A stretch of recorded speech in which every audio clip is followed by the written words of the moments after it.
Yeah, I hope everyone's having a great day. If you've been catching our updates or watching us live, you know that we are regathering here at Westside starting tomorrow morning, June 28th.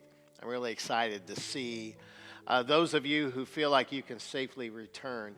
It's going to be awesome to be able to share with you in person. You know, like we've said, we're trying our best to make wise decisions as we regather. In fact, Wednesday night we had a crew gathering to set the church back up and to get everything ready for Sunday. We had it kind of tore down so that we could have all the carpets cleaned and disinfected and then deodorized. And so we feel like everything is going to be in good shape. So here's what you'll discover when you come tomorrow morning. First of all, we are taking, again, every precaution to make sure our building is clean and sanitized each and every week. We are making it as touch-free as possible. There'll be limited greeters, doors will be open, no handouts, a place for the offering to be dropped. We will encourage, no handshakes or hugs, and no take five or handing out coffee, at least for the near future.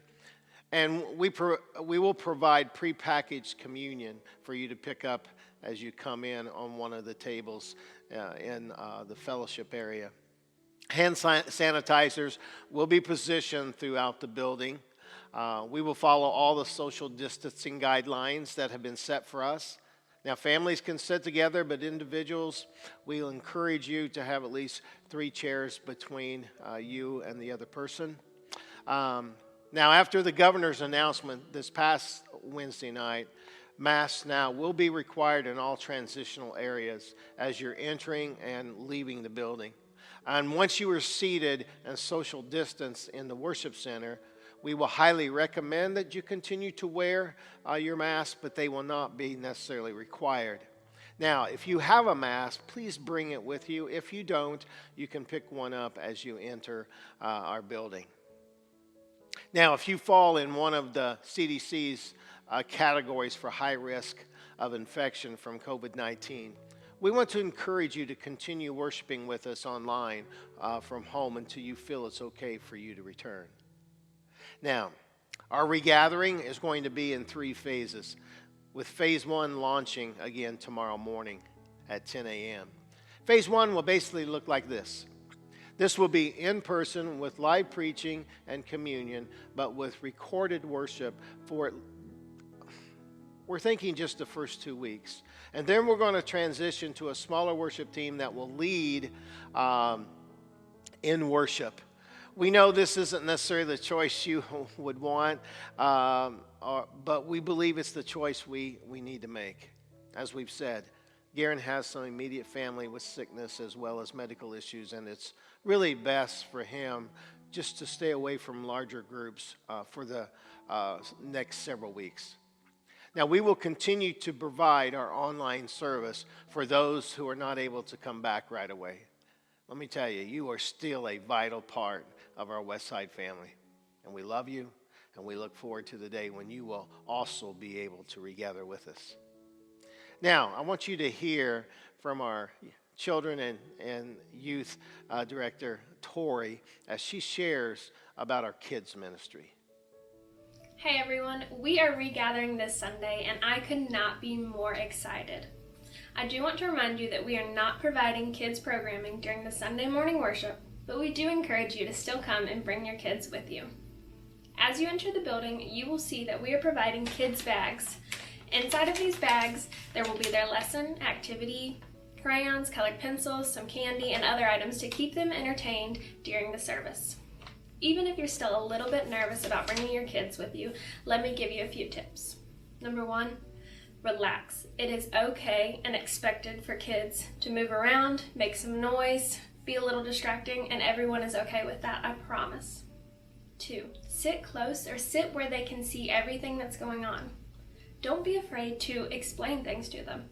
They probably don't fully understand what is going on, so take a moment to explain what's happening and what it means. Also, if you need to step out, don't be afraid to do so. Our lobby and some of our rooms are available for you, and we encourage you to step out if needed, but don't be afraid to come back. Whether or not you join us this Sunday, I am so excited for all the ways that God is going to continue moving in our church. I look forward to seeing you on Sunday. I just want to thank Tori and for those words as she shares about her kids' ministry.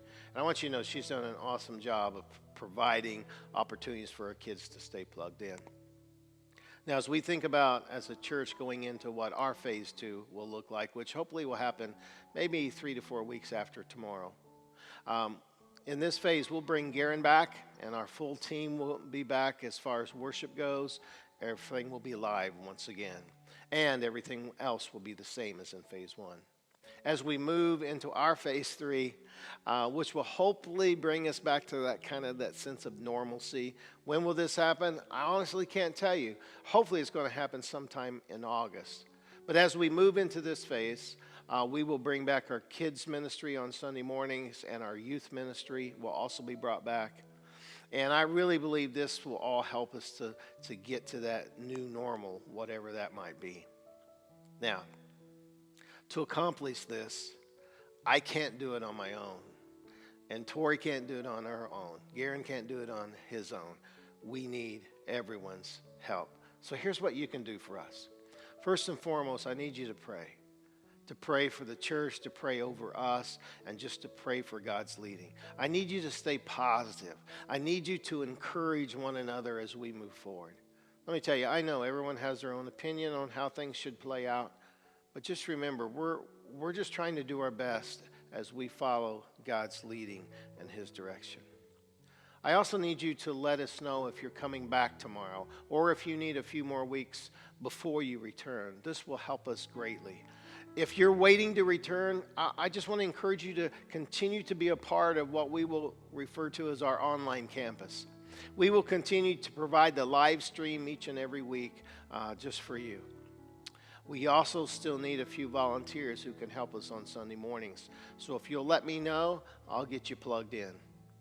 And then we need everyone to continue in their giving, whether that's online or in person or by mail. But we need you to continue. Or if you haven't been able to give up to this point, I really want to encourage you to start giving. Let me tell you, we need everybody's support as we move forward, because I really want the ministry of Westside to continue. I believe God is not only doing a great work, but I also believe that He's got great plans in store for Westside. But it takes all of us sacrificing and giving to make that happen. So let me encourage you on that. Now, I know this has been a lot to take in. And I know you may be a little confused as you're kind of putting all this together. But just know we're just doing our best. And I look forward to being able to reconnect tomorrow with those who can come, but also down the road with the rest of our church family. Love you guys. And we'll see those of you who can come tomorrow.